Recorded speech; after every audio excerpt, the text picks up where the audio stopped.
नमस्कार मित्रों, मैं सीमा और स्वागत है आप सबका मेरे चैनल ओम सहज साधना पर। तो आज हम बात करने वाले हैं माता के महापर्व नवरात्रि के बारे में, जो कि बहुत जल्द यानी 22 मार्च से शुरू होने वाला है। इस बार नवरात्रि की तिथि को लेकर कुछ लोग संशय में हैं। कुछ का कहना है कि यह 21 तारीख से शुरू है, लेकिन अन्य का मानना है कि यह 22 मार्च से शुरू है। ऐसा इसलिए है क्योंकि नवरात्रि की प्रतिपदा तिथि 21 तारीख को 10:30 बजे यानी 10:52 से स्टार्ट हो रही है। किंतु हमारे शास्त्रों में उदय तिथि को मान्यता दी गई। उदय तिथि अर्थात जिस तिथि पर सूर्य उगता है उसी तिथि को पूरे दिन मान्यता प्राप्त होती है। इसीलिए नवरात्रि भी अगले दिन से ही मान्यता प्राप्त है। तो भक्तों, कल से नवरात्रि महापर्व शुरू होने वाला है। आशा करती हूँ सभी भक्तगण ने अपना घर अच्छे से स्वच्छ कर माता के आगमन का पूरा प्रारंभ तथा तैयारी कर ली होगी तथा अपने पूजा स्थान को अच्छे से स्वच्छ कर लिया होगा। हम नवरात्रों में 9 दिन देवी शक्ति यानी दुर्गा माता के अलग अलग रूपों की पूजा करते हैं। इस बार की नवरात्रि पूर्ण 9 दिनों की है, जो कि 22 मार्च से शुरू होकर 30 मार्च तक है तथा नवमी के दिन राम नवमी भी मनाया जाता है। और चैत्र नवरात्रि के प्रथम दिन से ही हिंदू तिथि के अनुसार नव वर्ष भी मनाया जाता है। विक्रम संवत 2080 यानी हिंदू धर्म का नव वर्ष का भी आगमन हो जाएगा। एक साल में 2 नवरात्रियां आती हैं। देश भर में यह त्यौहार अलग अलग ढंग से मनाया जाता है, लेकिन एक चीज़ जो हर जगह सामान्य होती है वो है माँ दुर्गा की पूजा।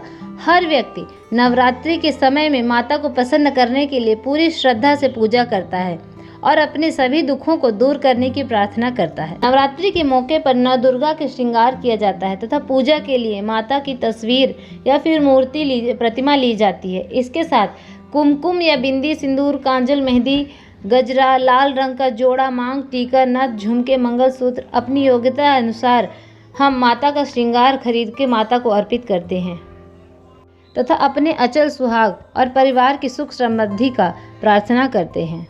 इस चैत्र नवरात्रि में स्थापना दिवस के समय पाचक भी देखा जा रहा है। वैसे माता की पूजा में पाचक का कोई प्रभाव नहीं पड़ता है। ऐसे में माता की घट स्थापना सुबह 6:29 से लेकर 7:39 तक शुभ मुहूर्त रहेगा। चैत्र नवरात्रि में देवी दुर्गा नाव की सवारी पर पधारेंगी, जो कि बहुत शुभ माना जाता है तथा 179 साल के बाद ऐसा मुहूर्त पड़ रहा है तथा उनके जाने का वाहन डोली रहेगा। इस चैत्र नवरात्रि के पहले 2 दिन बेहद शुभ ब्रह्म और शुक्ल योग का संयोग भी बन रहा है, जिससे माता की पूजा का फल दुगना प्राप्त होता है। वहीं इस साल देवी पूरे 9 दिनों तक धरती पर भक्तों के बीच रहेंगी। चैत्र नवरात्रि के पहले दिन से आखिरी दिन तक रात्रि में देवी के समक्ष घी का दीपक जलाएं और फिर दुर्गा सप्तशती का पाठ करें। पहले हैं, इससे देवी दुर्गा बेहद प्रसन्न होती हैं और साधक के हर कष्ट को हर लेती हैं। अगर आपने अपने पूजा की तैयारी कर ली है तो एक बार अपने पूजा की सामग्री को अवश्य जांच ले। अगर आप ज्वारे बोते हैं तो मिट्टी का कलश, जौ बोने के लिए कोई पात्र, मिट्टी, जौ, गंगा जल, पवन फूल, मिष्ठान, फल, रोली, चावल, कलाबा, प्रसाद, भोग आदि का पहले से ही ध्यान करके अपने पूजा स्थान पर रख लें तथा विधि विधान से पूजा करें। घट स्थापना के दिन सबसे पहले सूर्योदय से पहले स्नान आदि करके निवृत्त हो जाएं। मंदिर की साफ सफाई करें और कोई पटरा या चौकी पर लाल या फिर पीला कपड़ा बिछाकर भगवती माता की फोटो या फिर मूर्ति स्थापित करें। ध्यान रहे कि कलश स्थापना अथवा भगवती के आवाहन में माँ का मुख पश्चिम की ओर हो और आपका मुख उसके सामने पूर्व की ओर हो तथा अपनी अपनी मान्यताओं और परंपराओं के अनुसार माँ भगवती का ध्यान पूर्वक आवाहन करके पूजा संपन्न करें। एक बार पुनः मैं आप सभी को घट स्थापना का शुभ मुहूर्त स्मरण करवा देती हूँ।